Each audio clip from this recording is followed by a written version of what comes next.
ಶ್ರೀ ಕ್ಷೇತ್ರ ಪನೋಲಿಬೈಲು ಎಂಬ ಹೆಸರನ್ನ ಕೇಳದೆ ಇರುವವರು ತೀರಾ ವಿರಳ.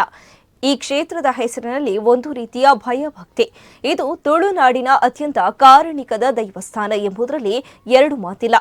ಕ್ಷೇತ್ರದಲ್ಲಿ ಪ್ರಧಾನ ದೈವಗಳಾದ ಕಲ್ಲುರುಟಿ ಕಲ್ಕುಡ ನೆಲೆಯಾಗಿ ಸದ್ಭಕ್ತರನ್ನ ಪೊರೆಯುತ್ತಿದ್ದಾರೆ. ಹಿಂದೂ ಧಾರ್ಮಿಕ ಹಾಗೂ ಧರ್ಮದಾಯ ದತ್ತಿಗಳ ಇಲಾಖೆಗೆ ಒಳಪಟ್ಟು ಪನೋಲಿಬೈಲು ಶ್ರೀ ಕಲ್ಲುಟಿ ದೇವಸ್ಥಾನದಲ್ಲಿ ನವೆಂಬರ್ 23ರಿಂದ 24ನೇ ಭಾನುವಾರದವರೆಗೆ ವರ್ಷಾವಧಿ ಕೋಲ ಕಾರ್ಯಕ್ರಮಗಳು ನೆರವೇರಲಿವೆ ಎಂದು ಆಡಳಿತಾಧಿಕಾರಿ ತಹಶೀಲ್ದಾರ್ ಡಿ ಅರ್ಚನಾ ಭಟ್ ತಿಳಿಸಿದ್ದಾರೆ.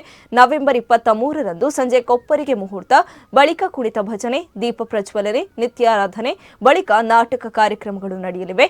24ರಂದು ಬೆಳಗ್ಗೆ ನವಕ ಕಲಶ ಪ್ರಧಾನ, 12 ತೆಂಗಿನಕಾಯಿ ಗಣಹೋಮ, ನಾಗತಂಬಿಲ, ಮಧ್ಯಾಹ್ನ ಸಾರ್ವಜನಿಕ ಅನ್ನಸಂತರ್ಪಣೆ, ಭಜನಾ ಸಂಕೀರ್ತನೆ, ಸಂಜೆ ಪನೋಲಿಬೈಲು ಶ್ರೀಕೃಷ್ಣ ಮಂದಿರದಲ್ಲಿ ಭಜನಾ ಸಂಕೀರ್ತನೆ, ಬಳಿಕ ಮೆರವಣಿಗೆ, ಸ್ಥಳೀಯ ಪ್ರತಿಭೆಗಳಿಂದ ಸಾಂಸ್ಕೃತಿಕ ವೈವಿಧ್ಯ, ಗೀತ ಸಾಹಿತ್ಯ ಸಂಭ್ರಮ, ಭಂಡಾರದ ಮನೆಯಿಂದ ದೈವಗಳ ಭಂಡಾರ ಬರುವುದು, ತುಳು ನಾಟಕ, ಬಳಿಕ ರಾತ್ರಿ 12ರಿಂದ ವರ್ಷಾವಧಿ ಕೋಲ ಕಾರ್ಯಕ್ರಮ ನಡೆಯಲಿದೆ ಎಂದು ಕಾರ್ಯನಿರ್ವಹಣಾಧಿಕಾರಿ ದಿವಾಕರ ಮುಗುಳ್ಯ ತಿಳಿಸಿದ್ದಾರೆ.